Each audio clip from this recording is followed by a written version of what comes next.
ব্যথা পাচ্ছি তো। আস্তে।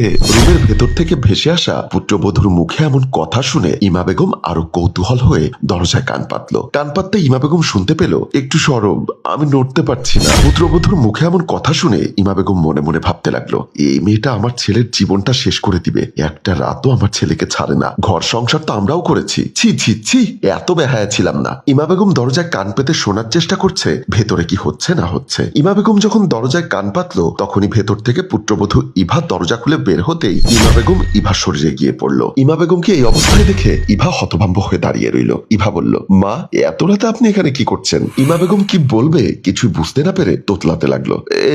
না, মানে দেখতে এসেছি তোমরা ঘুমিয়েছো কিনা। ইভা বলল, মা, আপনার কি কোনো কিছুর প্রয়োজন? প্রয়োজন হলে বলতে পারেন, এত ইতস্ততা করার কি আছে? পুত্রবধূর কথা শুনে ইমা বেগম লজ্জা পেয়ে যায়। কি বলবে না বলবে ভেবে না পেয়ে ইমা বেগম সেখান থেকে চলে যায়। ইভা দরজা বন্ধ করে রুমের ভেতর চলে যায়। রান্নাঘরে সকালের নাস্তা রেডি করছে ইভা। রান্না শেষ করে মুন্নাকে ডাকার জন্য রান্নাঘর থেকে বের হয়ে গেল ইভা। ইভা চলে যাওয়ার সাথে সাথে রান্নাঘরে প্রবেশ করলো ইভার শাশুড়ি ইমা বেগম। ইমা বেগম রান্নাঘরের চারপাশ ভালো করে দেখতে লাগলো। হঠাৎ ইমা বেগমের মাথায় একটা শয়তানি বুদ্ধি এলো। ইমা বেগম মনে মনে ভাবতে লাগলো, আমার ছেলেকে বশ করতে চাইছিস তুই? দাঁড়া, এমন চাল চালবো যাতে করে আমার ছেলের আশেপাশেও তুই ঘেঁষতে না পারিস। তোর ছায়া দেখলে যেন আমার ছেলে তোকে তাড়িয়ে দেয়। ইমা বেগম খুব সতর্কতার সাথে লবণের ডিব্বি থেকে এক মুঠো লবণ নিয়ে রান্না করার তরকারিতে ছেড়ে দেয়। তারপর চামচ দিয়ে ভালো করে লবণটা তরকারির সাথে মিশিয়ে রান্নাঘর থেকে বের হয়ে নাস্তার টেবিলে গিয়ে বসেন। টেবিলে বসে বৌমা বৌমা বলে ডাকতে লাগলো। বৌমা, তুমি কোথায়? তাড়াতাড়ি নাস্তা দাও, পেটে অনেক ক্ষুধা লেগেছে। ইমা বেগমের ডাক শুনে বেডরুম থেকে ইভা তাড়াহুড়ো করে বের হয়ে আসে। রান্নাঘর থেকে নাস্তা এনে ইমা বেগমের সামনে দেয়। এমন সময় মমিন খান ও মুন্না দুজনেই নাস্তার টেবিলে আসে। মুন্না তার মা ইমা বেগমের পাশে চেয়ারে বসে। ইভার সবাইকে নাস্তা দিয়ে নিজেও নাস্তা করার জন্য একটা চেয়ারে বসলো। মুন্না খাবার মুখে দিয়ে ওয়াক্তু বলে মুখ থেকে খাবার ফেলে দিল। হুঙ্কার দিয়ে বলল, এসব কি রান্না করেছো? খাবার মুখে দেওয়া যাচ্ছে না।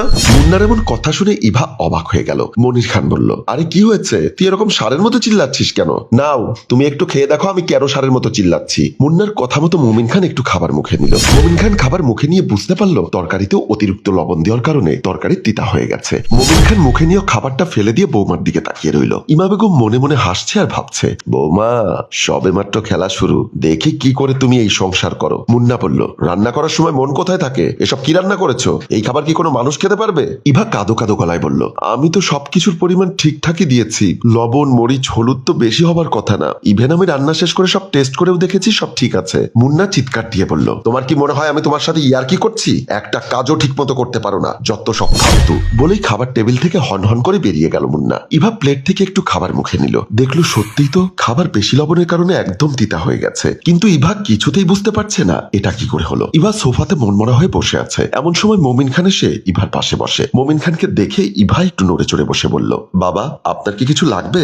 না মা, আমার কিচ্ছু লাগবে না। দেখলাম তুমি মনমরা হয়ে এখানে বসে আছো, তাই আসলাম গল্প করার জন্য। মমিন খানের মুখে এমন কথা শুনে ইভা একটু লজ্জাবোধ করলো। তারপরও ইভা বলল, আসলে বাবা, সকালের ঘটনার জন্য আমি সত্যি লজ্জিত। কিন্তু বাবা, আমি বুঝতে পারছি না এমনটা হলো কি করে। মমিন খান একটা হাসি দিয়ে বলল, দূর পাগলি মেয়ে, এটা কোনো ব্যাপার না। কয়েকদিন ঠিক মতো রান্না বান্না করলে দেখবে আইডিয়া হয়ে যাবে কতটুকু লবণ মরিচ দিতে হবে। এ নিয়ে মন খারাপ করে থাকলে হবে? ইভা কিছুই বুঝতে পারছে না যে সে সকালে রান্না করা তরকারিটা ঠিকঠাক মতোই রান্না করেছিল, তাহলে অতিরিক্ত লবণটা আসলো কোথা থেকে। ইভা আবারও বলল, বাবা, আমি তো ঠিকঠাক মতোই রান্না করেছি। তখনই মমিন খান বলে উঠল, সকালের পর্ব বাদ দিয়ে দুপুরের দিকে মন দাও। সবে তো মাত্র তোমার সংসার জীবন শুরু, আরো কত লম্বা পথ পড়ে আছে। ইভা কিছুতেই মমিন খানকে তার মনের কথাটা বোঝাতে পারলো না। মমিন খান আবারও বলল, বৌমা, যাও একটু রং চা করে নিয়ে এসো, মাথাটা খুব ধরেছে। ইভা ঠিক আছে বাবা বলে চা করার জন্য রান্নাঘরের দিকে চলে গেল। ইভার শরীরটা বড়ই ক্লান্ত। সারা দিন সংসারের কাজ করার পর বিকালের দিকে একটু শুয়েছে বিশ্রাম নেবার জন্য। এমন সময় ইমা বেগম এসে বৌমা বৌমা বলে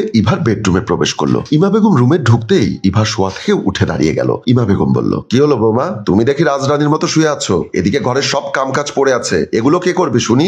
মা, শরীরটা খুব খারাপ করছে, তাই শুয়েছিলাম। আপনি যান, আমি সব কাজ করে নিব। ইমা বেগম বলল, যাও, এক্ষুনি যাও, বেসিনে রাখা থালা বাসনগুলো ধুয়ে রান্নাঘরটা মুছে ফেলো, আর বাথরুমে আমার কাপড়গুলো রাখা আছে, কাপড়গুলো ধুয়ে ছাদে শুকাতে দিয়ে এসো। বলে ইমা বেগম রুম থেকে বের হয়ে গেল। ইভা দাঁড়িয়ে দাঁড়িয়ে ভাবতে লাগলো, সারা দিন বাসায় কাজ করলাম, অথচ উনি তার গোসলের কাপড়গুলো ধুতে পারলো না।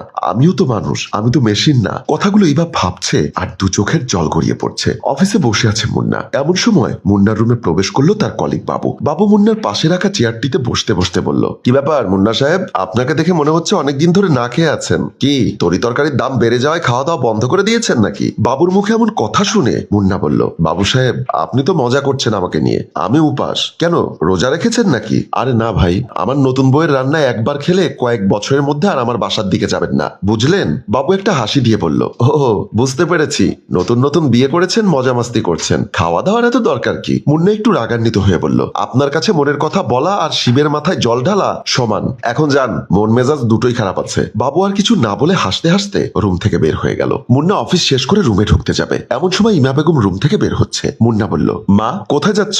ইমা বেগম বলল, ছাদে কাপড় শুকাতে দিয়েছিলাম, যাই কাপড়গুলো নিয়ে আসি, তুই গিয়ে ফ্রেশ হয়ে কিছু খেয়ে নে। ঠিক আছে মা, যাও, আমি ফ্রেশ হয়ে কিছু খেয়ে নেই, পেটে প্রচন্ড ক্ষুধা লেগেছে। বলেই মুন্না রুমের ভেতরে ঢুকে গেল আর ইমা বেগম কাপড় আনার জন্য ছাদে চলে গেল। মুন্না বেডরুমে ঢুকতেই ইভা শোয়া থেকে উঠে মুন্নার হাত থেকে অফিস ব্যাগটা নিল। মুন্না তাড়াহুড়ো করে কাপড়গুলো খুলে খাটের উপর রাখলো। মুন্না বলল, ইভা তুমি আমার জন্য তাড়াতাড়ি খাবার রেডি করো, আমি হাত মুখ ধুয়ে আসছি। এই বলে মুন্না বাথরুমে ঢুকে গেল। ইভা মুন্নার জন্য খাবার রেডি করতে রান্নাঘরের দিকে চলে গেল। ইমা বেগম ছাদ থেকে কাপড়গুলো নিয়ে যখন চলে আসতে চাইলো, তখনই তার মাথায় একটা শয়তানি বুদ্ধি এলো। ইমা বেগম মনে মনে ভাবলো, যেভাবেই হোক বৌমাকে আমার ছেলের কাছ থেকে দূরে সরিয়ে রাখতে হবে, কিছুতেই যেন আমার বৌমা ছেলেকে বশ করতে না পারে, আমার ছেলে যেন আমার কথা ছাড়া কখনো বউয়ের কথা না শোনে। মুন্নাই মাত্র অফিস থেকে এসেছে, নিশ্চয়ই সে এখন হাত মুখ ধুতে ওয়াশরুমে যাবে, এই সুযোগটা হাতছাড়া করা যায় না। বলে ইমা বেগম চারিদিকে ভালো করে দেখে বাসার পানি সাপ্লাইয়ের লাইনটা অফ করে দিল। লাইনটা অফ করে ইমা বেগম প্রশান্তের একটা হাসি দিয়ে তাড়াহুড়ো করে ছাদ থেকে রুমের দিকে পা বাড়ালো। এদিকে মুন্না বেসিনে গিয়ে দেখে পানি নেই ট্যাপে। মুন্না চেঁচিয়ে চেঁচিয়ে ইভাকে ডাকতে লাগলো, ইভা ইভা। মুন্নার ডাক শুনে এসে ইভা বলল, কি হয়েছে, এভাবে ডাকছো কেন? কলে পানি নেই কেন?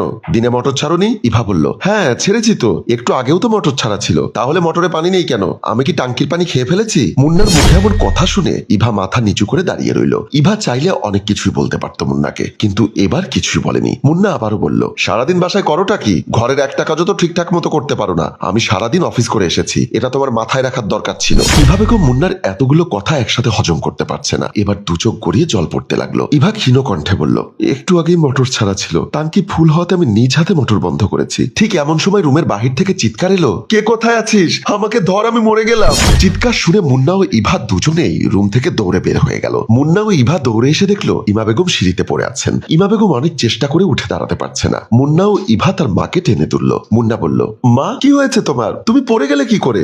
উপর থেকে নামার সময় কাপড়ের সাথে পা আটকে গিয়ে পড়ে যাই। ইভা বলল, মা একটু দেখে শুনে হাঁটবেন না? মুন্না চলো, মাকে নিয়ে তাড়াতাড়ি হসপিটালে যাই।